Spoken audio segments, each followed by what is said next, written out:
하나님께서 우리에게 주시는 말씀은 시편 91편 14절 15절 두 절 말씀입니다. 하나님이 이르시되 그가 나를 사랑한즉 내가 그를 건지리라. 그가 내 이름을 안즉 내가 그를 높이리라. 그가 내게 간구하리니 내가 그에게 응답하리라. 그들이 환난 당할 때에 내가 그와 함께하여 그를 건지고 영화롭게 하리라. 아멘. 하나님의 살아있는 약속의 말씀입니다.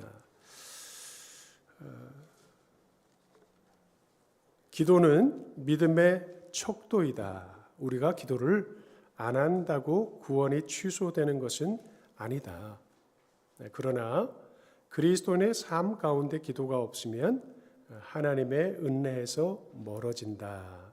마틴 루터가 우리에게 주는 기도에 대한 소중한 가르침입니다.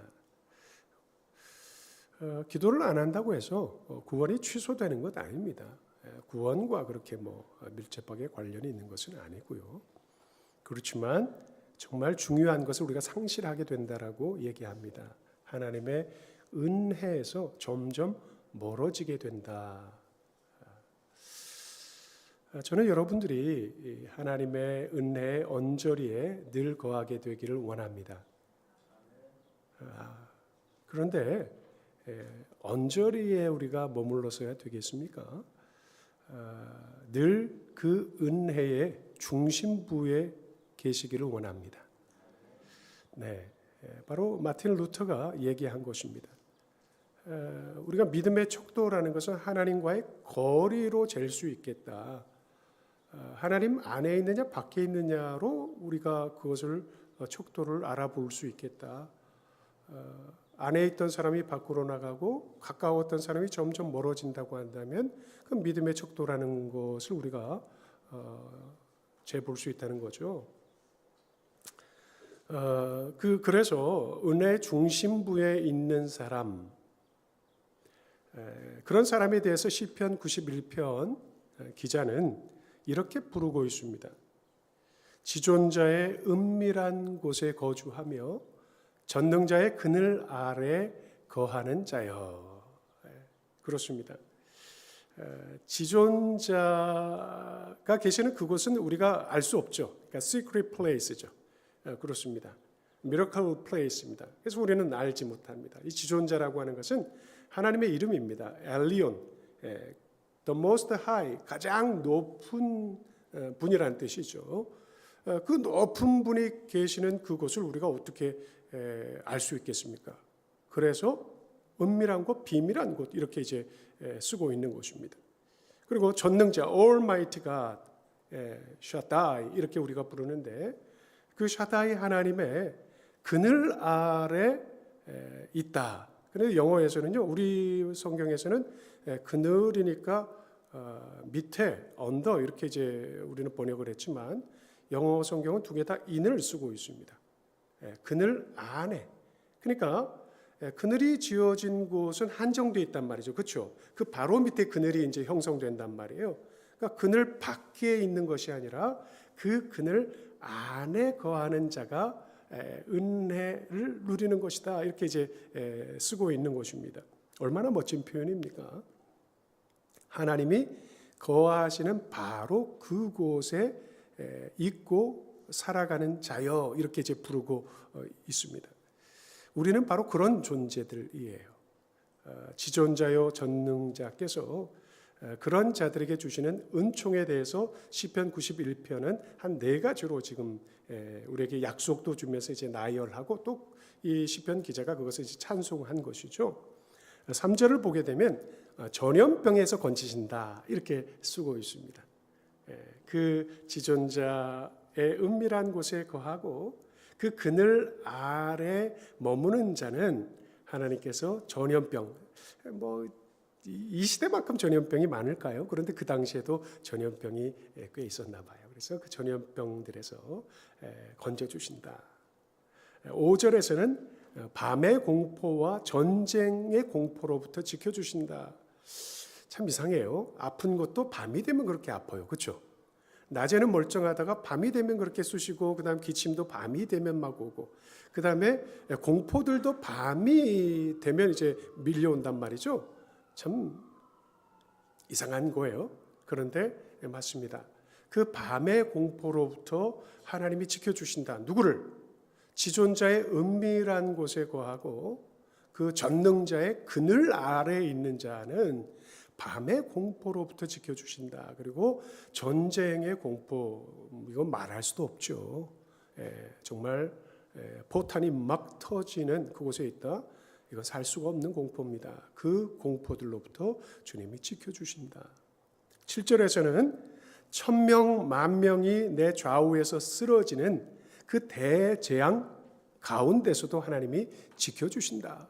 이렇게 고백을 합니다. 11절 우리가 잘 아는 말씀입니다. 이렇게 되기를 원합니다. 사단이 예수님께 두 번째로 시험 걸 때 썼던 바로 그 본문입니다. 이 성전 꼭대기에서 뛰어내려 봐라.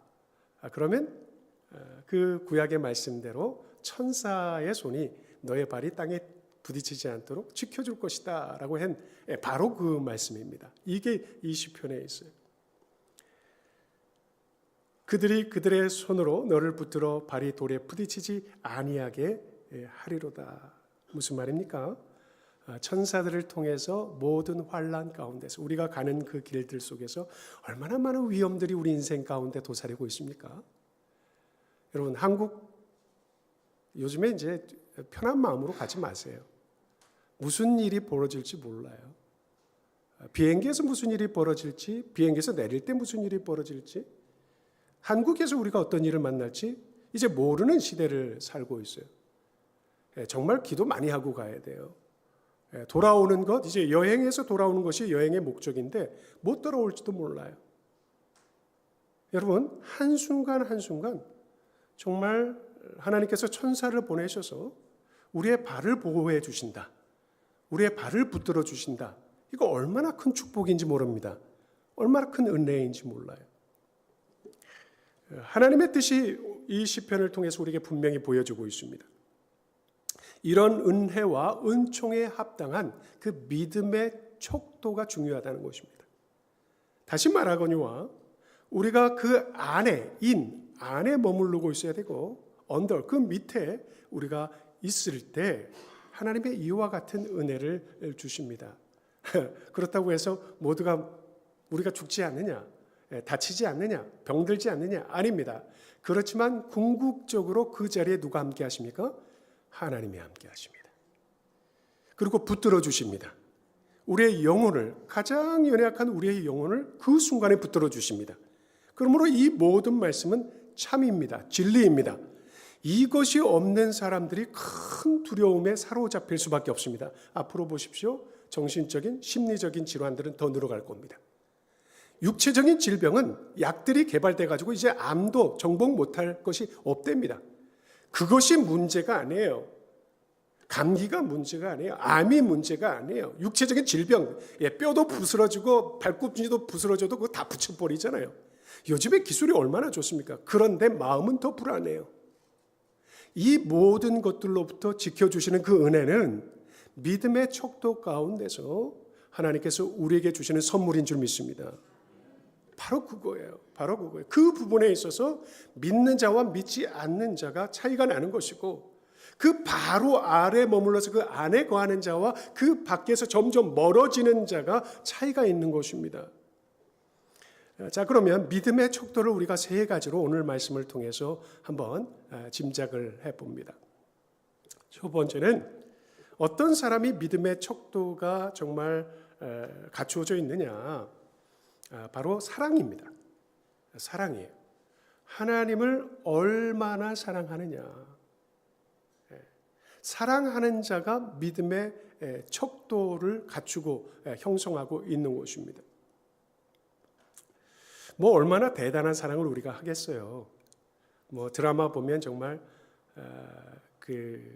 또 얘기했지만 폭삭 소가수다. 거기서 부모들의 그 헌신, 그 사랑, 죽음까지도 이겨내면서 견뎌내면서 자녀들 때문에 내가 그것을 살았다 이렇게 이제 얘기를 하는데 그렇습니다.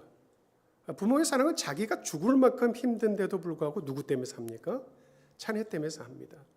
자녀를 위해서 삽니다. 자녀 사랑하는 것 때문에 만족합니다. 부모의 사랑이라는 것은 정말 바다 같고 하늘 같아요. 그런데 우리의 자녀된 사랑, 우리 부모들에 대한 우리의 사랑은 어땠습니까? 후회함이 없습니까? 미련이 없습니까? 부족함이 없습니까? 정말 나는 정말 잘했다 이렇게 생각하십니까? 그럴 자녀는 없습니다. 마찬가지예요. 하나님의 사랑, 하늘을 두루마리 삼고 바다를 먹물 삼아도 다 기록할 수 없는 그 사랑. 그것에 비한다고 한다면 우리들의 사랑이라는 것은 너무 보잘것이 없죠. 그렇지 않습니까? 주님의 은혜를 어찌다 말로다 할 수 있습니까? 만입이 내게 있어도 그 입 다 가지고 정말 그 은혜를 다 노래할 수 없다. 찰스 웨슬리의 고백이죠. 그러면 사랑이 믿음의 척도인데, 하나님을 향한 그 사랑이 믿음의 척도인데, 그런 믿음의 척도를 가지고 있는 사람에게 이와 같은 은혜를 하나님이 주시는데, 그 어떤 사랑을 가지라는 것인가? 하나님처럼, 부모처럼 아가페의 사랑, 무조건적인 사랑, 다 주는 사랑. 구약에서는 그것을 헤세드라고 얘기합니다. 헤세드의 사랑, 라흐민, 우리의 그 자궁이라는 뜻을 갖고 있는 그 긍휼한, 태로 낳은 그 자녀에 대한 찢어지는 그 사랑을 우리가 가지고 하나님을 사랑할 수 있느냐? 도저히 그렇게 사랑할 수 없습니다. 그럼 여기서 말하는 그 사랑이라는 것은 무엇이냐? 하샤크라는 이 단어를 쓰고 있습니다. 하나님이 말씀합니다. 내가 나를 사랑한즉이라고 얘기했을 때 하샤크라고 얘기하는데요. 이게 뭐냐면 달라붙다라는 뜻입니다. 그러니까 강하게 붙들다 이런 뜻을 갖고 있습니다. 그래서 영어 성경에는 He holds fast to me in love. 사랑 안에서 나를 강하게 붙든다 이렇게 얘기를 하고 있습니다. 이거 잘된 번역입니다. 우리는 그냥 사랑한즉 이렇게 얘기를 했는데 그렇지 않습니다. 우리가 뭐 하나님을 사랑하면 얼마나 사랑하겠습니까? 그게 아니라 우리가 하나님 앞에 사랑을 보인다는 건 뭐냐면 하나님을 강하게 붙드는 거예요. 딱 달라붙어 있는 거예요. 떨어지지를 않는 거예요. 그거면 좋게요. 그러면 하나님이 뭐라고 말씀합니까? 내가 나를 사랑한다. 그가 나를 사랑한다. 저 목사가 나를 사랑하고 있다. 저 권사가 나를 심히 사랑하고 있다. 그러는 것입니다. 어떻게 하면? He holds fast. 아주 강하게 붙들고 있기만 해도 하나님은 그것을 사랑이라고 여기신다는 것입니다. 이건 할 수 있잖아요. 그렇잖아요. 이건 할 수 있잖아요. 떨어지지 않고 악교풀이 두 개의 종이를 완전히 붙여놓듯이 떨어지면 찢어져 버리잖아요. 그렇듯이 우리가 하나님께 밀착해서 붙어있는 이 상태를 구약에서는 무엇이라고 얘기한다고요? 나를 사랑한다. 이렇게 말씀한다는 거예요. 이게 믿음의 척도입니다. 그러니까 믿음이 좋은 사람들을 보면요. 하나님을 사랑해요. 그런데 그 하나님을 사랑한다는 게 뭘 대단하게 사랑하는 거 아니에요. 어떨 때나 기쁠 때나 슬플 때나 환난이 올 때나 평탄한 길 갈 때나 늘 누구에게 붙어 있어요? 하나님께 붙어 있어요. 이것이 바로 믿음의 척도인데요. 우리 딸들이 크니까 참 좋아요. 이제 참 예쁘게 컸어요. 참 예쁘게, 제 눈에는 참 예쁘게 컸는데 이걸 누구한테 줄까? 이런 이제 마음이 들 정도로 예쁘게 컸어요. 독립적인 존재들이 돼서 이제 둘째는 베델교회 가서 청년부만 재미만 보는 줄 알았더니 유치부 교사까지 자기가 자원해서 유치부 담당자 목회자가 저에게 연락이 왔어요. 레주메를 이제 쓰면서 아빠에 대해서 이렇게 썼기 때문에 연락을 한다고 하는데 너무 기특하고 좋잖아요. 이렇게 우리 교회에서 참 섬겨주는 딸들도 너무 귀한데 홀로 내보내면서 아이고 교회나 제대로 다닐라나 그랬더니 또 11조까지 아빠 그 교회가 아니라 아빠 교회 11조가 필요해요? 얼마나 대단히 보내는 줄 알았어요. 너무 귀한 거예요. 너무 감사한 거예요. 그런데요. 독립해서 기쁜 게 아니에요. 언제 사랑스럽냐면, 여전히 언제 사랑스럽냐면 부모를 의지할 때 그렇더라고요. 다 컸는데도 불구하고 자기들이 자기 앞가름 잘 하면서도 누구를 의지해요? 부모를 의지해요. 그러면서 얼마 전에도 우리 셋 중에 한 딸이 그렇게 썼어요. 아빠 엄마가 옆에 계셔서 큰 힘이 돼요. 얼마나 힘이 되는지 몰라요. 이 말을 들을 때 이 애가 나를 지금 어떻게 하는 겁니까? 사랑하는 거예요. 하시아크하는 거예요. 달라붙어 있는 거예요. 붙들고 있는 거예요. 내가 부모인데도 사랑받지 못한다고 느낄 때가 뭡니까? 다 컸다고 해서 좋아, 다 큰 건 좋아. 그런데 어떻게 할 때입니까? 멀어질 때. 그리고 필요 없다고 나를 내팽개칠 때. 어떤 것에 대해서 상의도 하지 않고 그냥 자기 혼자 결정해놓고 통보해 줄 때. 그렇죠. 여러분 다 그렇지 않습니까? 이게 하시아크하지 않는 거예요. 그러니까 하나님은 그가 나를 사랑한다는 거 언제 사랑한다고 얘기하냐면 여러분이 큰일 앞두고 있을 때, 여러분이 뭔가 힘들 때, 그때 미주알 고주알 하나님 앞에 나와서 아뢰고 하나님 도와주세요. 하나님 없으면 저 절대 못해요. 저 혼자는 살아갈 수 없어요. 하나님 내 영혼을 지켜주세요. 저 하나님만 필요해요. 하나님만 붙들 거예요. 라고 얘기할 때 하나님이 뭐라고 얘기한다고요? 하나님이 이르시되 그가 나를 사랑한즉 내가 그를 건지리라. 우리가 부모가 그렇잖아요. 정말 우리가 능력이 있으면 뭐 얼마나 있습니까? 이제 자녀들보다 말도 못해, 뭐 영어는 더더욱 못해, 머리는 점점 더 회전도 안 돼. 그런데 우리가 그 없는 힘 가지고서 자녀들이 뭔가를 도와달라고 할 때 여러분 도와줍니까? 안 도와줍니까? 저 옛날 할머니들 그 팬티 속에 이렇게 뭐 깊이 넣어놨던 그 쌈짓돈까지 꺼내서 주고 싶어요? 안 주고 싶어요? 내가 그를 건지리니 하나님은 올마이티 가십니다. 엘샤다입니다. 엘리온입니다. 못하실 게 없습니다. 무엇하기만 하면 됩니까? 우리가 믿음의 척도 하나님을 사랑하면 되는 겁니다. 그 하나님을 사랑한다는 건 무엇이라고요? 강하게 붙들고 달라붙어 있기만 하면 그것이 되는 것입니다. 여러분 이 시간 마음속으로 그렇게 하나님께 아뢰시기를 바랍니다. 주님 없으면 나 안 돼요. 주님밖에 없어요. 주님밖에 없어요. 주님이 계셔서 얼마나 저는 든든한지 몰라요. 하나님 저를 좀 건져주세요. 우리의 자녀들 건져주세요. 그리고 우리의 자녀들이 하나님 앞에 붙어있기만 했으면 좋겠어요. 그렇죠. 우리 새가족반 하는데 우리 가장 나이 많은 권사님이 그런 얘기를 해요.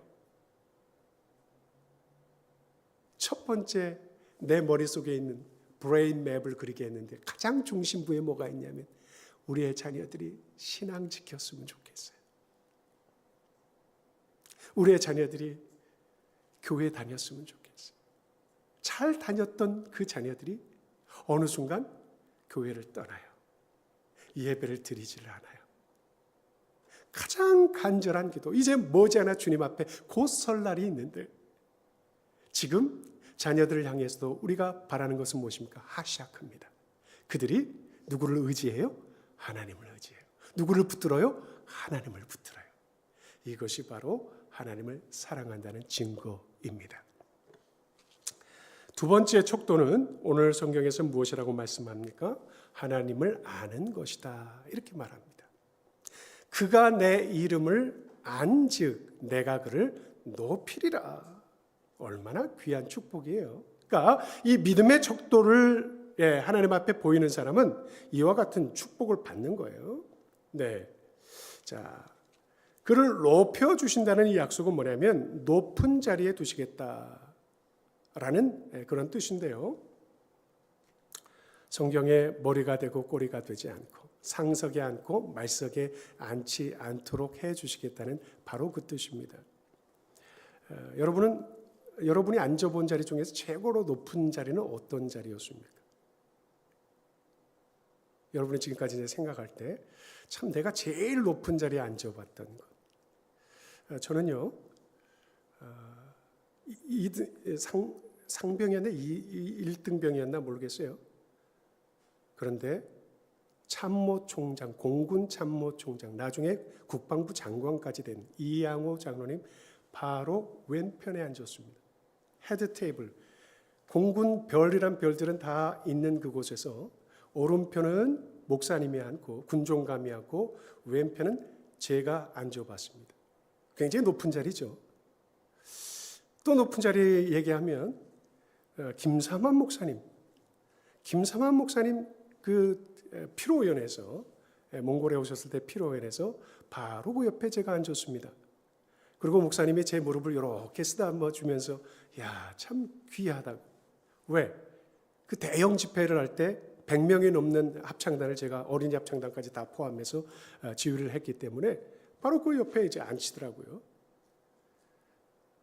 여러분이 그 TV로 보면서 그렇게 숭앙하는, 그렇게 만나보고 싶어하는 김준홍 목사님, 저를 어디로 불렀냐면 사택으로 불렀습니다.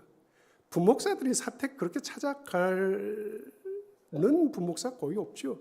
개인적으로 사택으로 부르셔서 자기 후임에 대해서 얘기를 할 정도로 뭐 높은 자리까지 가봤는데, 여러분 그래봐야 인간들이에요.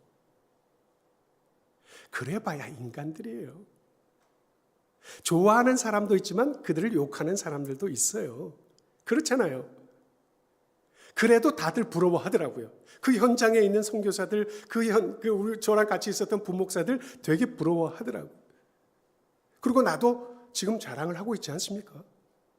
근데요, 여러분, 요거 얘기하려고 하는 겁니다. 인간들 조금 높은 사람들이 나를 쳐주고 그 옆에 둘 때도 우리가 그렇게 막 으스대는데 어디에 우리를 놓아주시겠다고요? 그가 내 이름을 안즉 내가 그를 높이리라 라고 하는 이 말씀은 뭐냐면요, set him on high, 그를 높은 곳. 아까 지존자는 뭐라고 그랬습니까? The most high, 가장 높은 분이란 뜻입니다. 가장 높은 분이 계시는 그 자리까지 누구를 높여주신다? 내 이름을 아는 자를 내가 높여주겠다라는 약속입니다. 곧 누구 옆에 두신다는 겁니까? 하나님 바로 옆에 두시겠다는 뜻이에요. 왜요? 무엇했기 때문에? 무엇을 잘했기 때문에? 내 이름을 안즉입니다. 안다 모른다가 얼마나 중요한지는 여러분 요한복음을 공부해 보면 알아요. 믿음이 있다 없다를 다른 말로 바꾸면 그것이 안다 모른다입니다.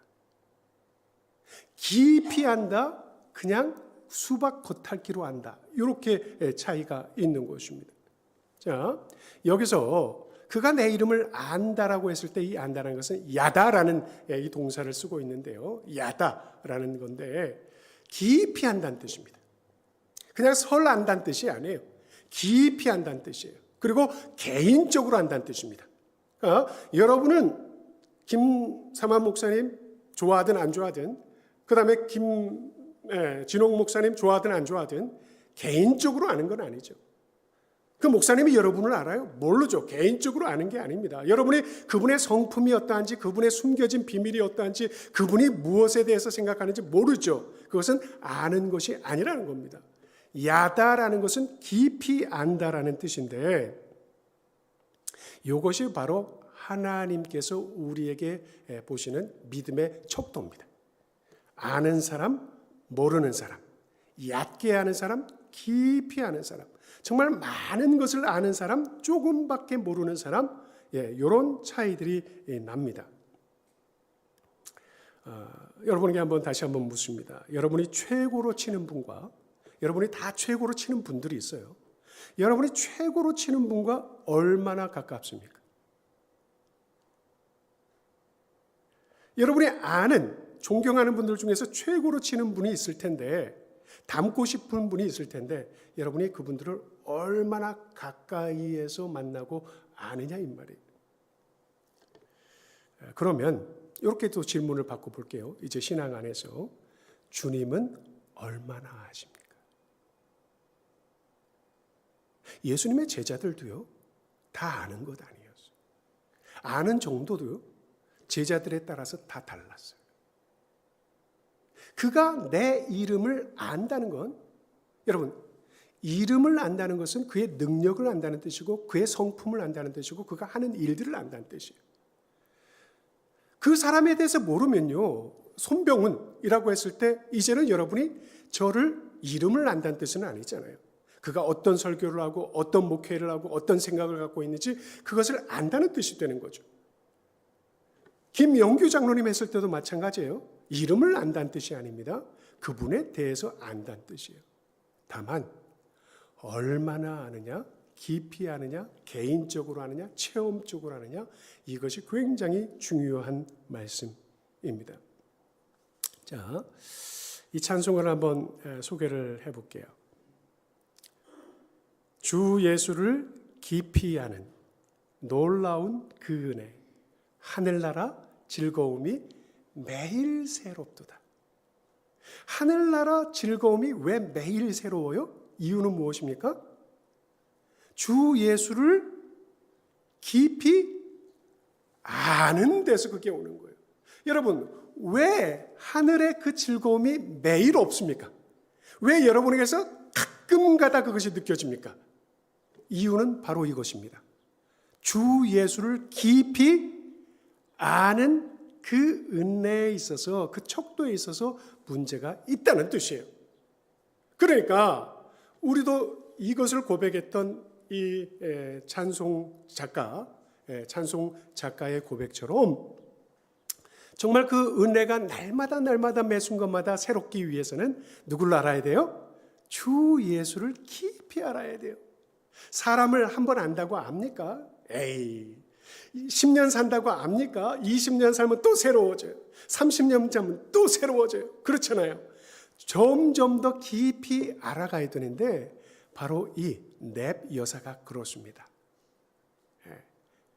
PP 넵이라고 불리는 이 여사가요, 그렇게 고백했어요. 하늘나라 즐거움이 매일 새로워요. 그래서 찬송하세 주의 보혈, 그 샘에 지금 나아가 죄에 깊이 빠진 이 몸 그 피로 씻어 맑히네.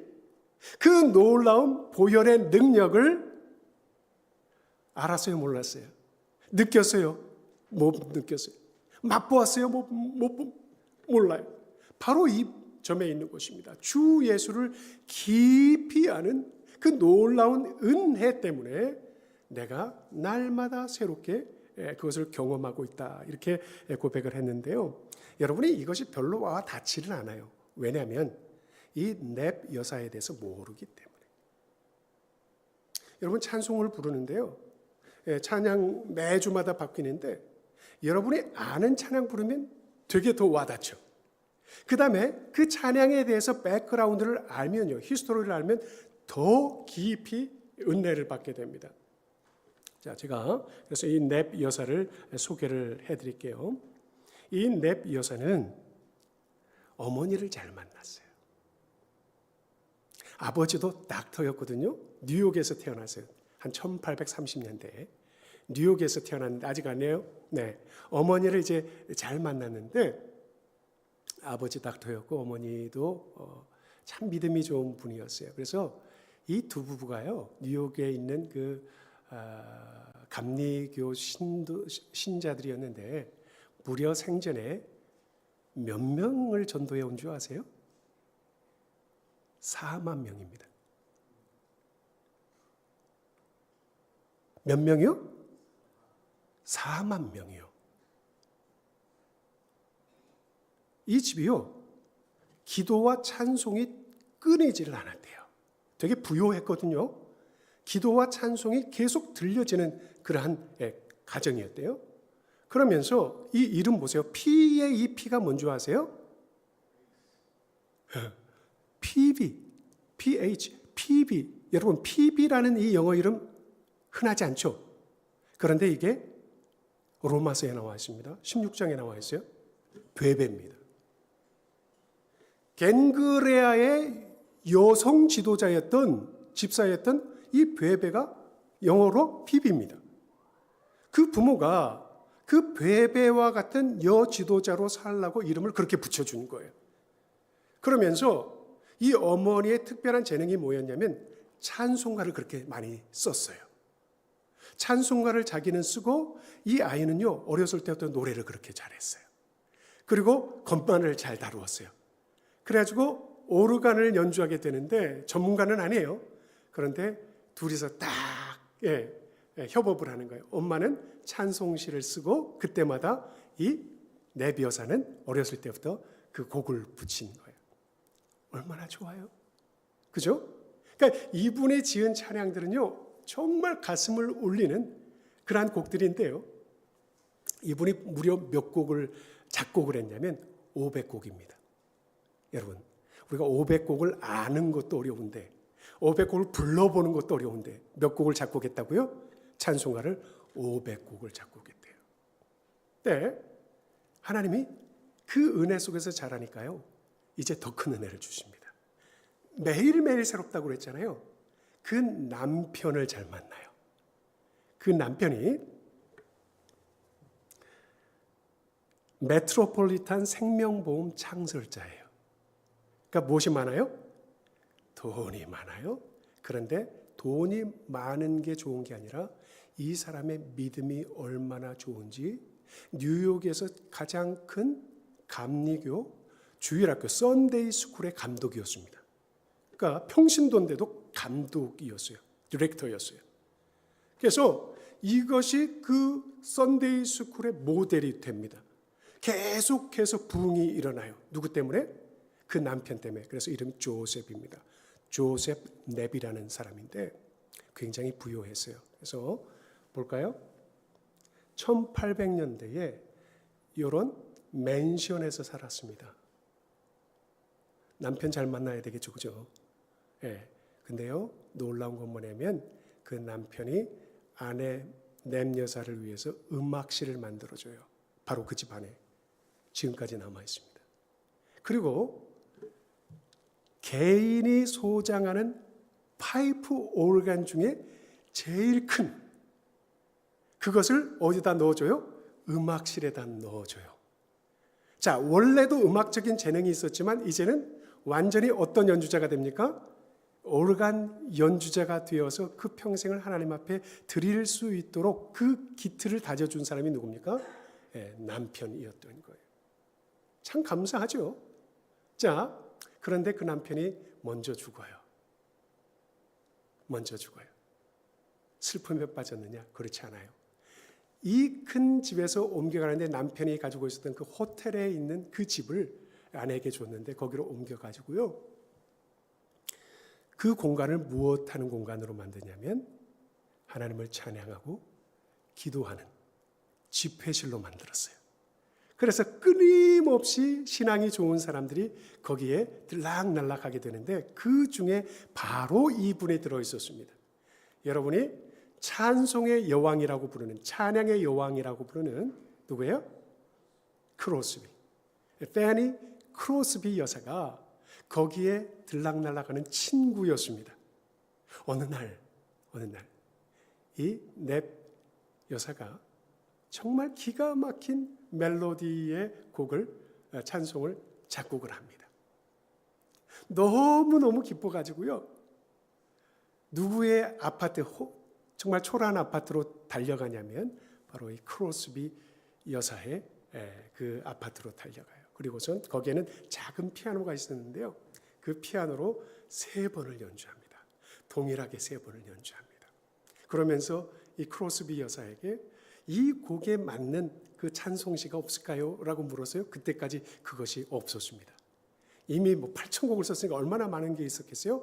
그런데 이 곡에 맞는 찬송시가 떠오르지 않았어요. 순간 다시 한번 쳐보십시오. 3번을 치는데 그 순간 하나님께서 영감을 주셔서 바로 그 자리에서 이 크로스비 여사가 찬송시를 쓰게 되는데 바로 그 곡이 뭐냐면 예수를 나의 구주 삼고 성령과 피로서 거듭나니. 이 곡을 쓰게 되는 거예요. 그래서 우리가 이제 또 뒤에 부르게 될 텐데, 여러분 그 곡에 대해서 또 그것을 지은 사람에 대해서, 작시한 사람에 대해서 안다는 것만 해도 그 곡이 우리 속에서 더 큰 은혜를 주는 것처럼 중요한 것은 무엇입니까? 우리는 누구를 잘 만났습니까? 누구를 잘 만났어요? 예수 그리스도입니다. 남편 복 없는 사람이 뭐 자식 복도 없다고 우리가 그런 얘기합니다. 또 아내는 남편을 잘 만나야 되고 남편은 아내를 잘 만나야 된다, 그런 얘기도 합니다. 그러나 거기에서는 우리가 어려움이 있었다 할지라도 상관없어요. 우리는 누구를 잘 만났어요? 예수 그리스도를 잘 만났습니다. 이곳에서도 우리가 하나님을 사랑하기만 하면, 주님을 붙들기만 하면 건져 주실 것이고, 우리가 그 이름을 안즉 높은 곳에 내가 앉혀주겠다는 약속이 이루어질 줄로 믿습니다. 바로 그거예요. 예수 그리스도를 나의 구주로 삼았기 때문에 이 크로스비 여사는 90세가 넘도록 살았지만 한 번도 세상을 본 적이 없잖아요. 생후 6주부터 소경이 돼서 죽을 때까지 소경으로 살다 갔지만 그의 유일한 소망, 위로는 무엇입니까? 그날에 누구 옆에서? 그리스도 예수 옆에서 주님을 찬양한다는 이것이 정말 그의 유일한 기쁨이었습니다. 마지막, 여러분 우리가 정말 중요하게 다루어야 될 믿음의 척도는 마틴 루터가 얘기한 것과 같이 기도입니다. 기도예요.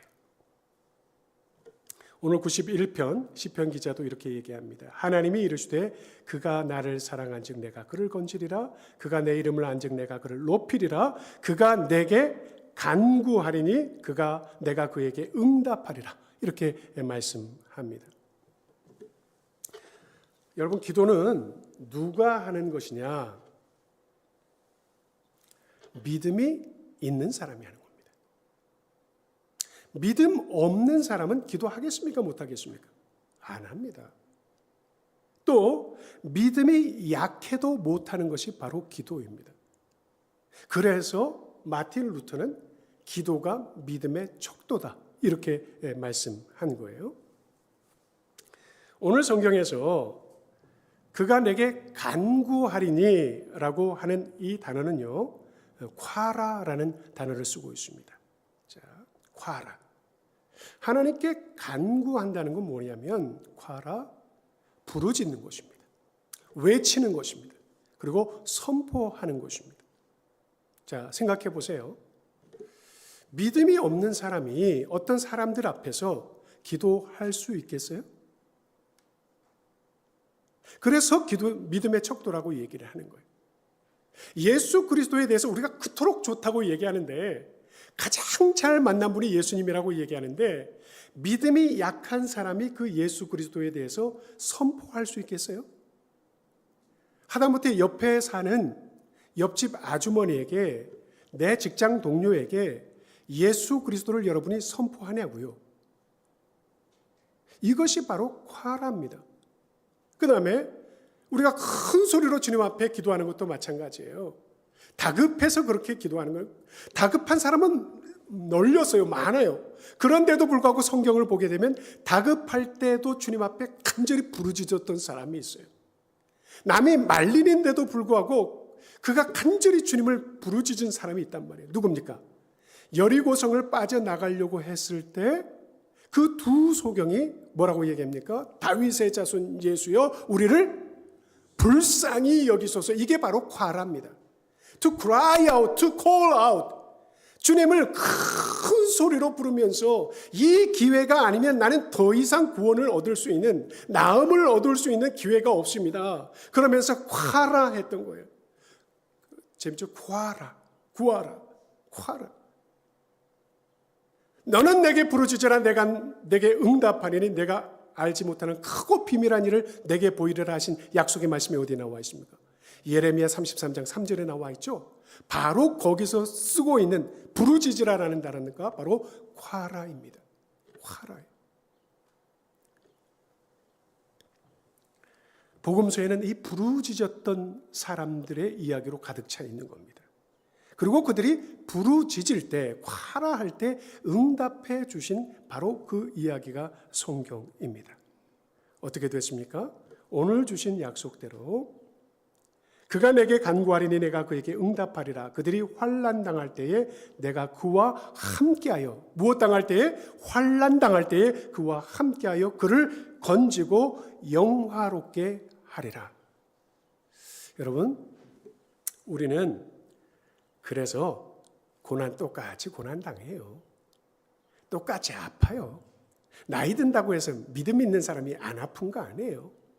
뼈가 안 으스러지는 거 아니에요. 그러나 우리는 믿음의 척도 무엇을 가지고 있습니까? 기도라는 그 방패를 가지고서 살아가고 있는 거예요. 그럴 때 약속대로 하나님께서 우리를 건져주시고 영화롭게 해주십니다. 우리는 그것을 오늘 아침에도 듣고 있는 거예요. 누구를 통해서? 제임스를 통해서. 이은석 집사님을 통해서. 이영주 집사님을 통해서. 그 댁만 어려움이 있는 거 아니에요. 여러분들도 똑같이 집집마다 다 어려움이 있었어요. 그때는 못 이길 것 같은, 못 넘어갈 것 같은 홍해가 있었고요. 여리고성이 있었고요. 그렇지만 여러분이 무엇했기 때문에? 하나님을 사랑했기 때문에. 그렇죠? 하샤크? 붙들고 있었기 때문에, 그 붙들고 기도했기 때문에 지금 넘어온 거예요. 이긴 거예요. 여러분들이 그것을 안 거예요. 하나님은 어떤 자의 기도를 들어주신다? 하나님을 아는 자, 하나님의 능력을 알고서, 하나님의 성품을 알고서 콰라 부르짖기만 하면 들어주신다는 것을 아는 자는 지금까지 기도해 왔습니다. 그리고 그 기도에 하나님이 응답해 주셨어요. 저 목소리도 제일 크신 분이 아는 거죠. 아는 거예요. 앞으로도 마찬가지입니다. 여러분, 제가 장담하건대 예전에 여러분이 못 살았던 것뿐이지 앞으로는 더 어렵게 삽니다. 웰빙이라는 것은 부자로 산다, 가난하게 산다가 그 뜻이 아닙니다. 여러분 분명히 못 살았어요. 그런데 여러분은 뭐라고 얘기했냐? 그때가 좋았다고 얘기해요. 그런데 그 말이 맞아요. 앞으로는 돈도 더 많을 거예요. 먹을 것도 더 많을 거예요. 약도 더 많이 나올 거예요. 그런데 어려워요. 그래서 우리는 이 믿음의 척도가 필요합니다. 무엇입니까? 기도입니다. 콰라, 부르짖어야 돼요. 앞으로 어떤 어려움이 오든지 간에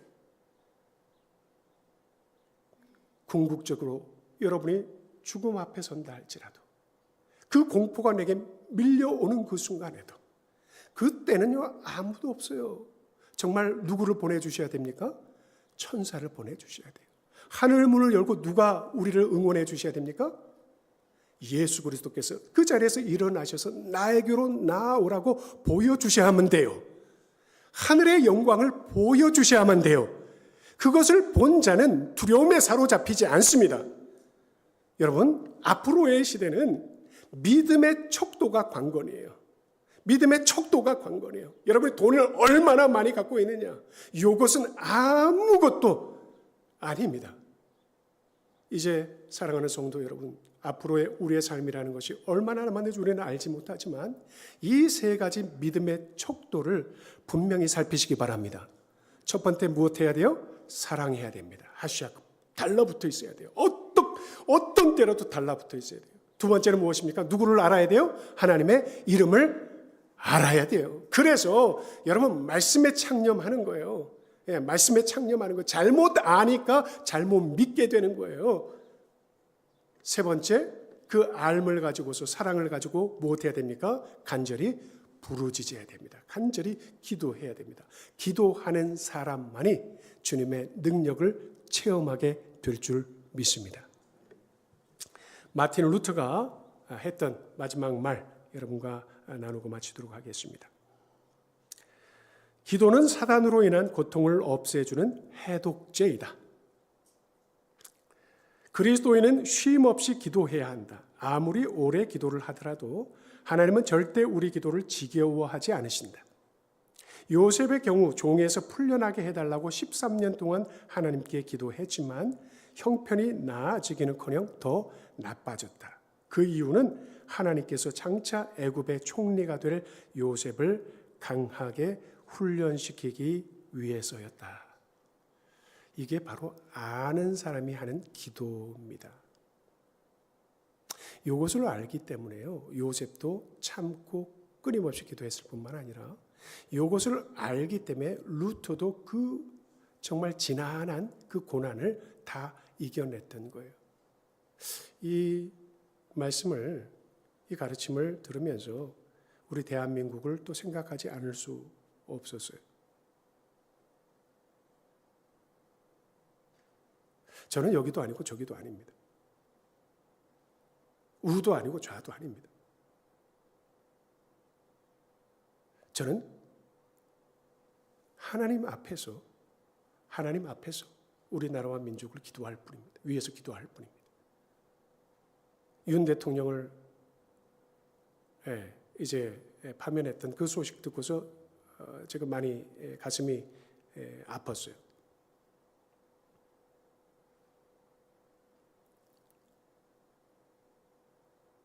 그러나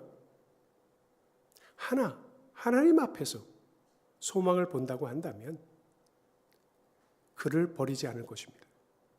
그가 감옥에 들어가서 성경을 정말 읽고서 변화됐다. 그게 정치적인 것인지 실제적인 것인지 저는 모르겠습니다. 누구만 아십니까? 하나님만 아십니다.